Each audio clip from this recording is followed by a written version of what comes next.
buenas noches y bienvenidos a un nuevo programa de Blanco y Negro. Las denuncias presentadas por un ex colaborador de la vicepresidenta de la República por supuestos cobros de dinero para su organización política y que fueron depositados en su cuenta personal ha generado reacciones en todos los poderes del Estado. ¿Cómo percibir el futuro de la funcionaria luego de estas denuncias? Será el tema que analizaremos esta noche.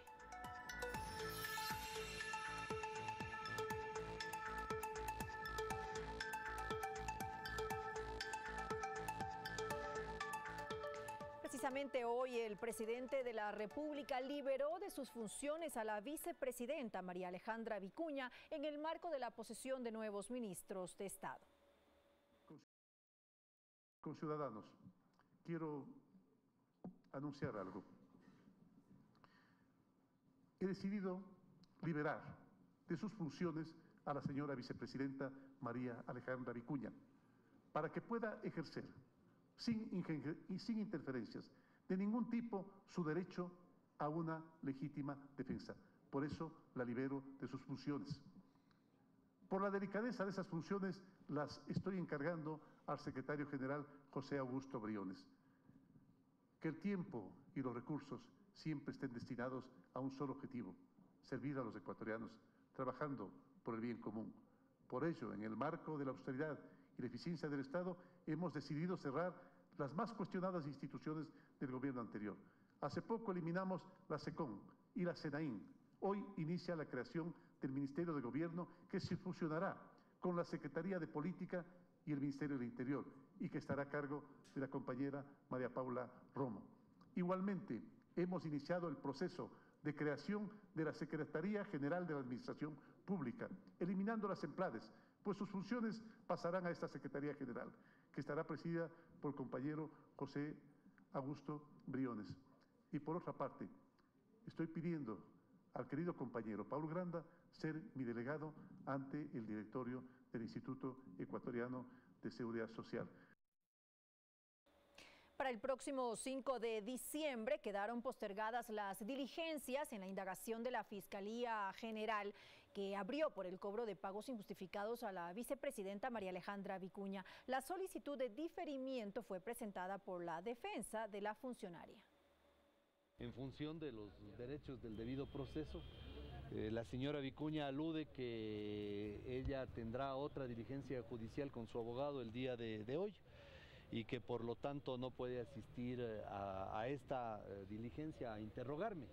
Así que yo le he dicho al fiscal que yo no tengo inconveniente de venir en otro día, que he traído todos los documentos, que hasta que se produzca la diligencia recopilaré más documentos y que ojalá venga la señora Vicuña realmente para decirle en la cara todo lo que le he dicho a través de los medios de comunicación.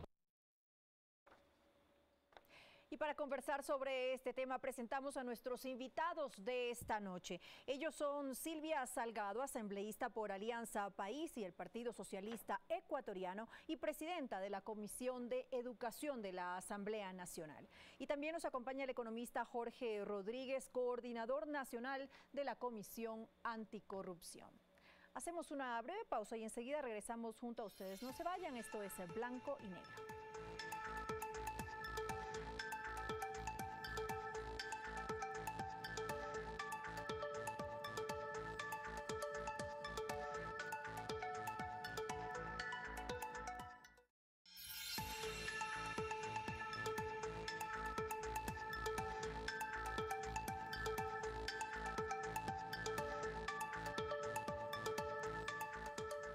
Esto es Blanco y Negro, gracias por acompañarnos. Economista Rodríguez, ¿qué opina usted de la decisión que ha tomado el presidente de la República el día de hoy de liberar de sus funciones a la vicepresidenta hasta que esta situación se aclare? ¿Es esto lo más adecuado al momento? Yo creo que sí. El presidente de la República hizo exactamente lo mismo en el caso del anterior vicepresidente. Y el tema es cómo puede permanecer operando todas las funciones encargadas por la presidencia alguien que en definitiva ha sido observada no solamente por toda la ciudadanía, sino también por aquellas entidades en donde tenía la obligación de hacer las cosas de manera distinta. Un presidente, vicepresidente o alguien que cumple una función pública tiene que ser honesto y parecer honesto. En esas condiciones, pues al haber perdido confianza y en una situación política, económica y social un poco complicada, pues lo mejor es que se haga a un lado y adicionalmente que el presidente de la República tenga la capacidad, a través de otros actores políticos, el poder ejercer aquellas funciones que le fueron entregadas al inicio de su función. Que ella no lo hizo por decisión propia, porque justamente al ser exigida la renuncia por parte de la Asamblea ante la resolución que se dio el jueves de la semana pasada, ella dijo que no iba a renunciar y que tampoco iba a pedir licencia sin sueldo. Así es, pero la situación se sigue profundizando. Inicialmente podía parecer como que solamente era la denuncia de un individuo con respecto al descuento de los diezmos que ahora ya hay otra denuncia. Ahora también hay otra denuncia, pero también hay otro tipo de delitos. Hay otros delitos que se pueden tomar, como el enriquecimiento ilícito, por ejemplo. Si es que uno recibe dinero de terceras personas y en su cuenta personal tiene que demostrar ante el Servicio de Rentas Internas cuál fue el destino de esos fondos. Habrá que ver si es que a quien dice que ha dado existe jurídicamente en el país y si adicionalmente hubo la transferencia y si es que la otra entidad que debió recibir el dinero tiene la contabilidad correspondiente. Porque aquí es cuestión bastante sencillo. Solamente tenemos que con los estados de situación financiera demostrar cuáles son las transferencias, cuáles son los movimientos de cualquier cuenta. Asambleísta Salgado, la pretensión del juicio político se mantiene en la Asamblea. ¿Qué hace falta para conseguirlo? Inicialmente se necesitan las firmas de rigor. ¿Estos serían aproximadamente cuántos? ¿46 votos? ¿46 firmas? ¿Lo que se requieren en este momento o más? Bueno, gracias María del Carmen. Un saludo también al economista Rodríguez. Yo quería, en torno al tema, hacer dos precisiones que me parece importante. La una no solamente es un tema que ha preocupado a los organismos del Estado, sino también a la ciudadanía. Y fundamentalmente a la ciudadanía porque el país vive escándalo tras escándalo, uno mayor que otro, y esto genera una ingobernabilidad, una desestabilización, genera un ambiente de postergar los verdaderos, diría yo, desafíos que tenemos como país y como clase política en el cumplimiento de nuestras responsabilidades. Entonces, a veces hemos estado interfiriendo nuestras agendas por este tipo de hechos que son de carácter público. La Asamblea como tal tiene habilitado completamente la vía que le corresponde y esto es el control político y la fiscalización, en el caso de presidente y vicepresidente, también a través del juicio político. Hay una resolución de la Asamblea respecto de demandar la renuncia de la señora vicepresidenta. Claro, pero esta no tiene un carácter vinculante, como ella ha manifestado, bien podría asumirlo o no. En el caso del presidente, por ejemplo, él ha liberado las funciones. ¿Qué quiere decir eso? Le ha quitado las funciones, pero sigue siendo vicepresidenta sin funciones. Y esto es ya una medida, diría yo, grave, a efectos de si es que se quiere considerarle una presión directa para que provenga de manera inmediata la renuncia. Pero independientemente de la renuncia con funciones o sin funciones, está sujeta a un juicio político que tiene que empezar presentándose este documento con la causal, que en este caso, a decir de la denuncia que se conoce, sería por concusión. Esto tiene que ser conocido una vez que cumple los requisitos mínimos, que es precisamente demandar este juicio político identificando la causal, adjuntando una prueba y adjuntando las firmas correspondientes, que corresponde a un tercio del conjunto de los 137 y que de conocimiento público superarían ya las 70, 80. En todo caso, o sea, para iniciar el juicio político se necesita de un dictamen de admisibilidad de la Corte Constitucional. La cual no está integrada todavía. La cual no está integrada, tenemos una Corte Constitucional en vacancia y por lo tanto esa es una mayor traba de la vía política. de la vía política. Pero esta no se cierra ahí, en cualquier momento, inclusive dentro de un año, de transcurrido un año, podría darse esa sanción política vía juicio político. Pero al mismo tiempo, este no excluye la vía penal que se lo realiza a través de la Fiscalía. Eso es el panorama que tenemos en estos momentos, preocupante sí, porque, repito, es la vicepresidenta que parte de un gobierno, de alguna manera, diría yo, y por hacerlo de manera explícita, afecta a un gobierno. Entiendo desde esa medida el presidente lo que hace es quitar las funciones para, diría yo, tratar de minimizar el efecto que podría tener un gobierno en un escenario crítico, en tanto económico, en tanto político también por el proceso de transición y en un escenario electoral. Asambleísta, ¿y cuántas firmas se tienen recogidas hasta este momento para un juicio político? Según el asambleísta Villamar, tenían ya 58, si no me equivoco, la semana pasada, y en este caso se necesitarían 46, es decir, eso sí se ha cumplido ya. De aquí tendría que el CAL revisar y analizar justamente la petición. Sí, la ley es muy clara, ¿no? Contempla de que debe estar acompañado de una prueba documental y se formalizará con las firmas de al menos una tercera parte. Usted lo ha dicho, sería 45 para ser más precisos, de pronto 46, y eso se cumpliría. Eso conoce el CAL, pero inmediatamente después de revisar estos requisitos que son de ley, ¿no? Tanto la presentación de la prueba como las firmas, automáticamente inicia la consulta a la Corte Constitucional. La cual está en vacancia. La cual está en vacancia, eso imposibilita dar continuidad. De todas maneras, la Corte es la que tiene que analizar y en su dictamen contemplar la constitucionalidad, porque está en discusión muchos temas, pero que para eso la propia Carta Constitucional establece que tiene que este dictamen resolverlo. Por ejemplo, hay hechos como los que se señala contra la vicepresidenta que sucedieron en su condición de ex asambleísta y hoy tiene funciones de vicepresidenta. Pero cuando la causal es concusión, cuando la causal es peculado, ¿no? Vemos, o sea, que tienen total relación de lo que puede haberse hecho o de lo que puede derivar una conducta anterior respecto de las funciones que está ejerciendo.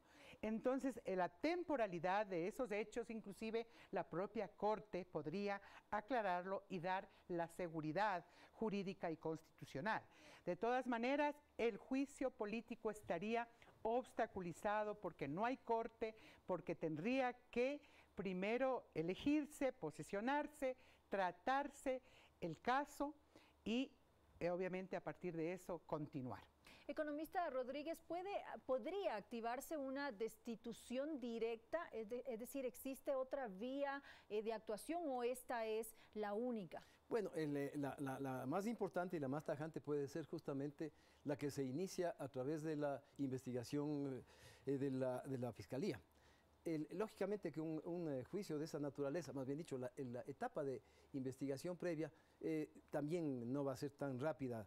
La etapa de indagación previa, según tengo entendido, puede durar hasta un año. Así es, sí, pero fundamentalmente depende de cómo vengan las cosas. Porque como le decía con anticipación, no es solamente la concusión, ahí viene la evasión tributaria, viene el tema de otros tipos de delitos que tienen vinculación directa con el recibo de dinero. Y en esas condiciones, pues hay que hacer la auditoría forense correspondiente a las contabilidades, tanto de esta organización política que apoyaba o que apoya a la vicepresidenta, pero adicionalmente también hay que verificar contablemente cómo opera la parte de sus bancos. La UAFE ha tomado una decisión rapidísima, notificó ya a la Fiscalía con aquellos movimientos inusuales. Y siendo inusuales, significa de que están fuera de lo común, siguiendo la base de los sueldos que puede tener de ingresos o la parte histórica de los ingresos. Y ya se han encontrado algunas irregularidades. Se han encontrado algunos movimientos importantes. Lógicamente ese informe es reservado, sin embargo se conoce.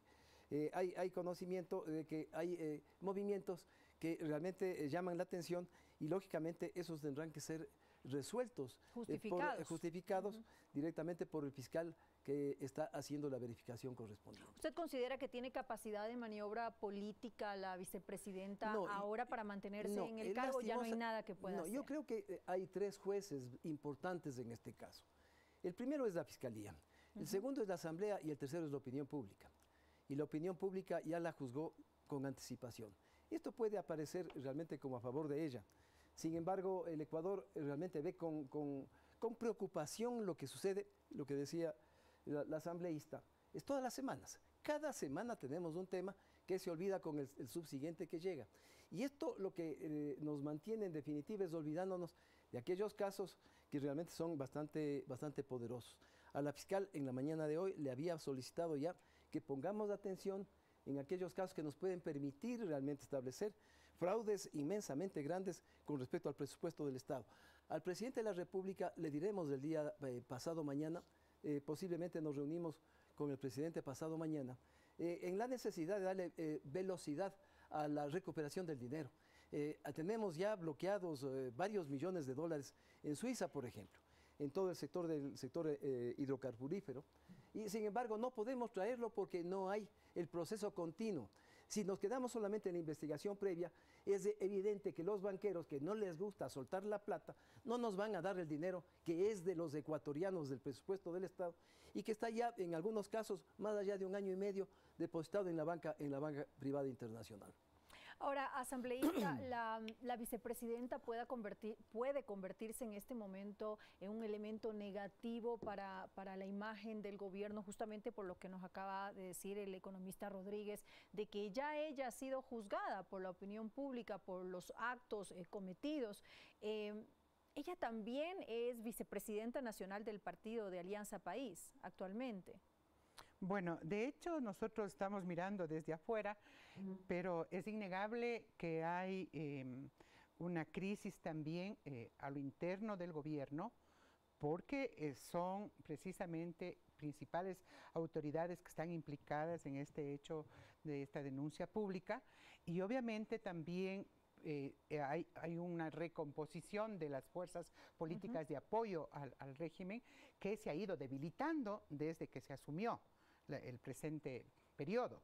Entonces, no es lo mismo el apoyo político en la Asamblea al presidente al inicio que antes. Éramos de un bloque de 74 o 70 asambleístas y aliados a un bloque reducido a 40 y algo menos. Entonces, en esas circunstancias, o sea, hay un desconcierto, por decirlo lo menos, toda vez, o sea, de que estos actos se vienen sucediendo como se indicaba y además, o sea, afectan directamente porque no solamente son altos dirigentes de gobierno, sino altos dirigentes de la organización política. Y para gobernar se tiene que tener credibilidad, apoyo que da justamente esa confianza. Entonces, negar que hay una crisis a lo interno de esa organización y a lo interno del gobierno, que al momento podría resolverse con estos mecanismos de investigación política y de investigación en el campo penal, pero que no se saldan. Personalmente creo que no se saldan ahí y que esto puede tener otras consecuencias, solamente en la posibilidad de una renuncia o de un impedimento que le permita ejercer o seguir ejerciendo la vicepresidencia. Tendremos y nos veremos abocados, por ejemplo, a una terna enviada para la Asamblea y por tercera vez tener otro vicepresidente. Mire ustedes. Entonces, en esas condiciones, o sea, hay crisis en el gobierno, hay problemas en el gobierno, hay problemas en la organización política. Estas repercuten en la Asamblea Nacional. Por lo tanto, es impredecible lo que viene. Y eso es lo que nos debe preocupar, porque aquí no solamente hay que preocuparnos si pierde o gana un gobierno o una autoridad, sino cuánto pierde el país. Es decir, ¿usted considera que ella debería formar parte de esa depuración que está haciendo el gobierno de sus elementos más importantes? Pero es que esta depuración no viene como parte inclusive de una decisión política. Estas se presentan por factores externos. Quien nos propuso la candidatura es el presidente a la Asamblea, ¿no? Y la Asamblea actuó frente a eso.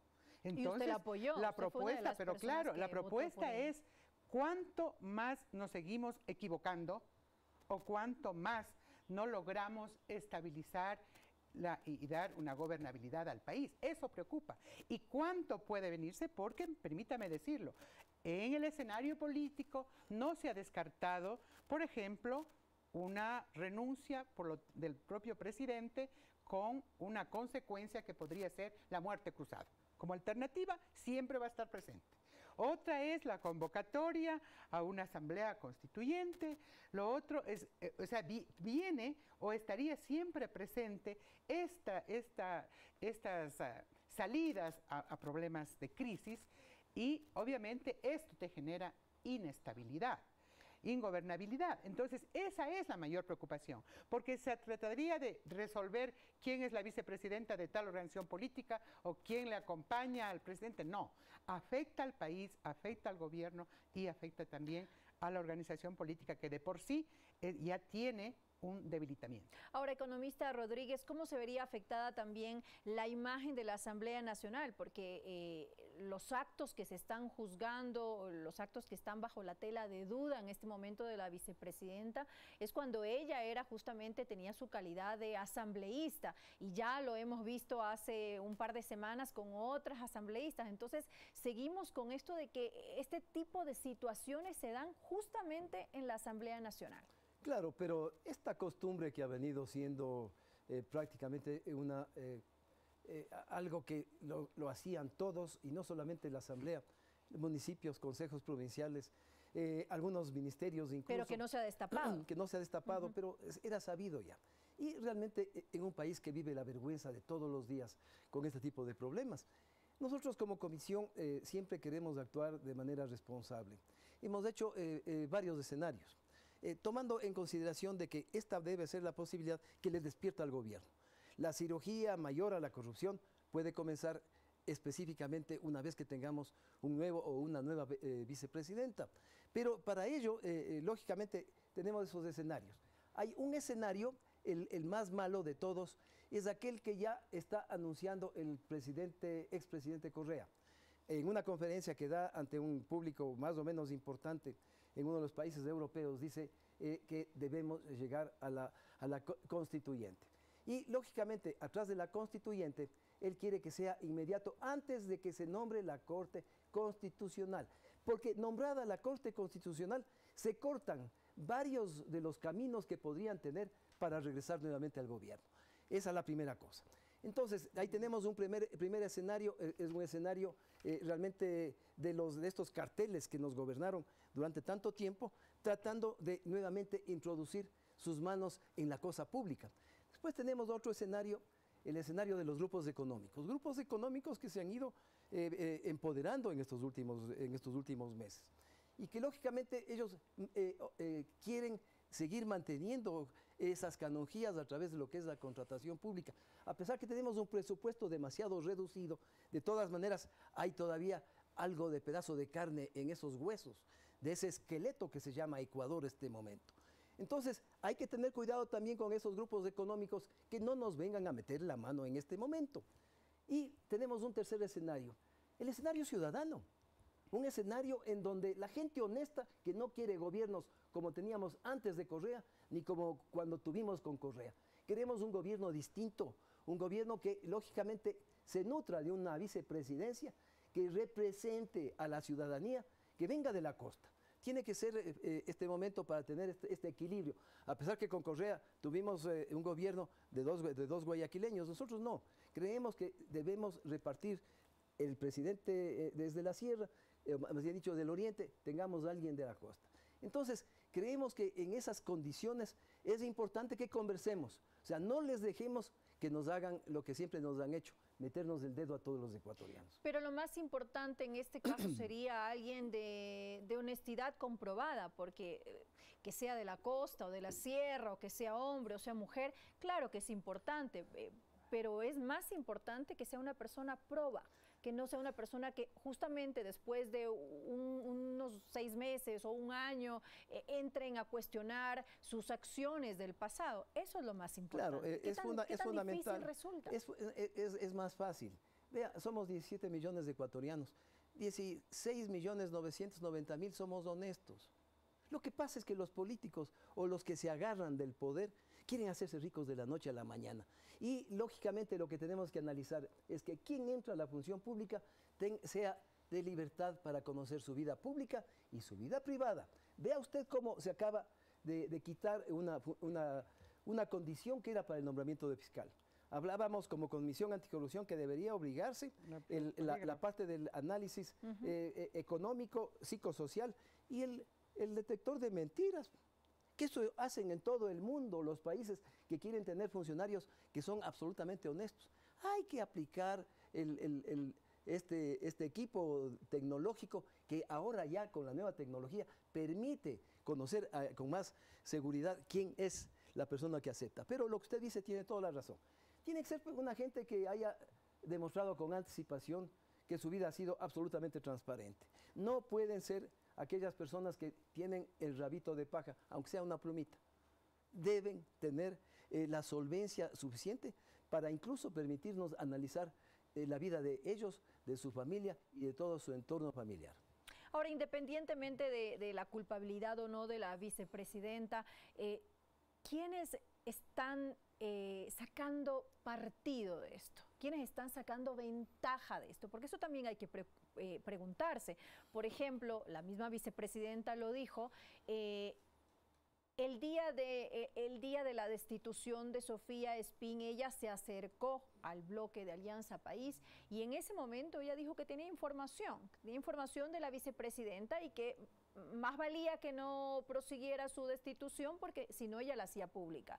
Y la hizo pública, no ella, pero pareciera que tiene algún tipo de relación en esto, asambleísta. María del Carmen, dos cosas que me parece importante que se ha planteado acá. Un tema es la coyuntura, es decir, hay el hecho que vamos a hacer frente a este hecho de tal persona, pero hay temas también que son de carácter estructural. Mire, no es la intención justificar, pero en todos los países suceden hechos como estos, pero que tienen una institucionalidad sólida que está habilitada para dar tratamiento y se minimiza, diría yo, los costos sociales, los costos económicos, los costos país, ¿sí? Pero el problema acá en el país justamente es que este proceso transitorio en el que estamos tiene que buscar lo más pronto posible, o sea, el recuperar esa institucionalidad, porque de lo contrario hay personas y hay sectores que inclusive se pueden poner en cuestionamiento lo que se está viviendo en este momento. No, eso me parece fundamental. No es el tema de la coyuntura, es cómo logramos una institucionalidad capaz de que en este país se supere el hecho de que puedan existir estas personas, porque a mí personalmente yo no soy de las que creo que hay que generalizar. No se puede generalizar, especialmente cuando se trata de conductas referidas a la ética. Cada persona es portadora de una responsabilidad frente, ¿no es cierto?, a su actuación. Pero obviamente eso garantiza la propia institucionalidad con una constitución en donde dice, políticamente tiene que haber derecho a la defensa, tiene que haber. A nivel penal tiene que haber derecho a la defensa, sí, tiene que haber. Claro que la opinión ciudadana, la opinión de los medios de comunicación puede ser incidente. Y es muchas veces incidente, porque obliga a escuchar a la gente. Pero obviamente, o sea, no podemos caer tampoco en una situación en donde nadie sepa quién se beneficia, que es la segunda pregunta de usted. Nadie sabe quién se beneficia, o bueno, aparentemente. Hay atrás muchos otros intereses. Puede haber muchas otras causas que lo que es aparentemente una denuncia a los 6 años. Y eso no justifica el hecho, ¿no? El hecho delictivo, si se quiere. Pero sí hace pensar que puede haber otros actores buscando su beneficio. Y por último, no sabemos inclusive quién va a terminar gobernando. Recordemos, ¿no es cierto?, que el vicepresidente, en última instancia o ante cualquier circunstancia, puede inclusive reemplazar al presidente. Por lo tanto, mire, son temas que no hay que tratarlos simplemente con lo que aparece, sino verlos en la integralidad. Y esa justamente es la razón principal del vicepresidente, la razón de ser, es decir, que pueda sustituir al presidente en caso de que él falte. Tenemos que irnos a un corte, pero yo quería hacer un par de preguntas antes. La vicepresidenta justificó que al no haber sido una organización de derecho registrada en el CNE, sino de hecho no tenía RUC y justamente por ese motivo se depositó en su cuenta personal porque la organización no tenía una cuenta propia. Ahora, al no ser un movimiento político registrado en el CNE, ¿no se configura ya ahí el delito? Evidente, evidente, y no solamente la concusión, porque la concusión es la obligación de cometer un acto por la fuerza. Acá hay ya varios delitos adicionales que la Fiscalía tiene que dar paso correspondiente. Yo quisiera contestar lo que dice Silvia. Debemos darle esta institucionalidad al país. ¿Cómo? Con el trabajo de ustedes, pues. Tenemos leyes en este momento guardadas por más de un año, o 6 meses, 8 meses, relativos a la parte de lo que es la anticorrupción. Sin embargo, no camina la justicia, no camina la asamblea, no camina nada. Y el pueblo sigue diciendo, ¿dónde está la plata? Han regresado 20 centavos. Los policías que cobraron en los pases devolvieron la plata. El señor ese que está en la Tacunga dice que ya se convirtió en Cristo porque pasó de los 40 días en ayuno, devolvió la plata. ¿Sabían ustedes que hay una resolución del juez en donde establece una multa y una devolución por efectos de lo que fue juzgado? Es decir, ¿cuánto hemos recaudado? En resumen, el pueblo quiere ver cosas. ¿Y quiénes son? Los que pueden hacerlo es la Asamblea, y en la Asamblea realmente también nos está debiendo no solamente lo que es de investigaciones en cuanto a lo que son temas de corrupción, sino también adicionalmente también en las leyes que son indispensables justamente para perseguir a ese montón de gente, a esa gente que se nos llevó la plata a manos llenas. Asambleísta, ¿qué pasa con esas leyes relativas a la corrupción que de hecho, o sea, hay tiempos políticos, hay escenarios políticos que no justifican, pero que podrían explicar. Mire, hay una comisión especializada para el tratamiento de algunas leyes, y esa es la Comisión de Justicia, en donde la composición de esta propia comisión hizo posible tener una ley que se denominó anticorrupción. Yo no estoy defendiendo la denominación, porque hay que ir más bien al contenido, ¿ya? Pero esta fue vetada por el presidente de la República. Y ahí no era la ley completa, no era la ley que recogía otras, inclusive, propuestas ciudadanas del propio presidente porque no estaban presentadas. Pero era una ley que ya aportaba, por ejemplo, al hecho de eliminar este requisito del informe con presunción de responsabilidad penal de la Contraloría. Eso ya eliminaba esta ley, eso ya era un avance, ¿no? También establecía inclusive vías y mecanismos a los operadores de justicia para cuando en la investigación se conozca que los bienes son fruto de, yo diría, de recursos públicos o de acciones ilícitas, poder comisar esos bienes. Esa ley fue vetada por el presidente. Sí, entendemos, o sea, que de pronto no pudo ser completa, pero a mí personalmente me pareció un error. De hecho, hay otras leyes, o sea, como la que no se ha hablado ahora, desde la Constituyente y mucho antes. Se hablaba esta ley que quita, ¿no es cierto?, el dominio a las personas. La extinción de dominio. ¿No? La extinción de dominio. Es una ley que habría que preguntar por qué no tiene la prioridad, por qué no hay la fuerza para presionar, a quién, o sea, perjudicaría esta ley. Entonces, mire, la Asamblea no es un tema de donde entra el proyecto y sale y se aprueba, no. Hay intereses, y eso tenemos que decirlo de manera frontal. Porque la corrupción no viene únicamente desde lo público, viene también desde lo privado? ¿O acaso los escándalos o los proyectos importantes? Yo he sido una de las personas que más he defendido el que este país haya dado pasos importantes, por ejemplo, en lo que son las centrales hidroeléctricas, que bien podrían ser una solución en este momento, porque evidentemente hay ya una inversión y deberíamos estar cosechando o teniendo un retorno que nos permita solventar la crisis. Pero obviamente, o sea, cuando estos proyectos, o sea, tienen cosas oscuras y hay sobreprecios, hay presunción de una serie de negociados, están de por medio sectores que amañaron entre los quienes tenían la capacidad de decidir en lo público con sectores privados. Evidente.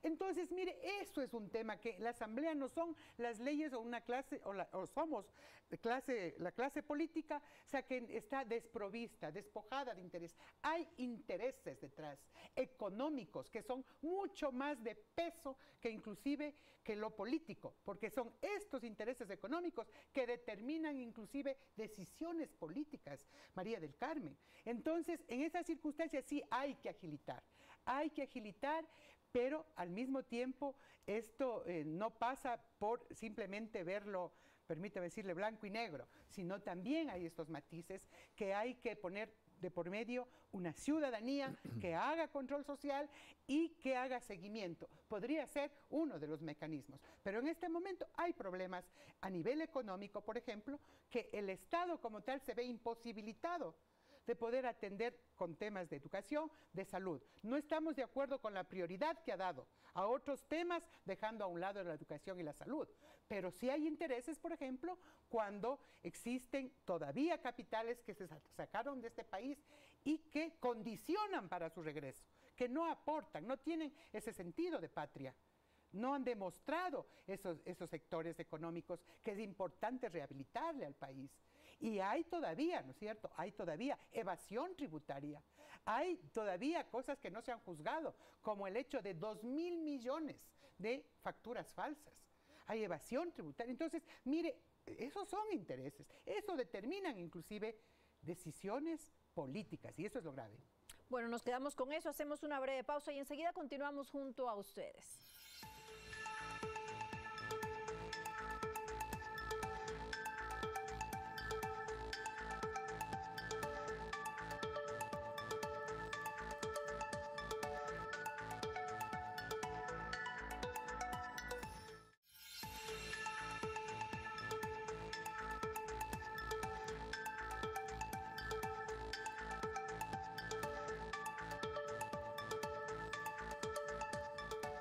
Gracias por acompañarnos. Esto es Blanco y Negro. Economista Rodríguez, es fundamental reglamentar la captación y el uso de fondos de las organizaciones políticas justamente para determinar que esos fondos son legítimos y son voluntarios también, por supuesto.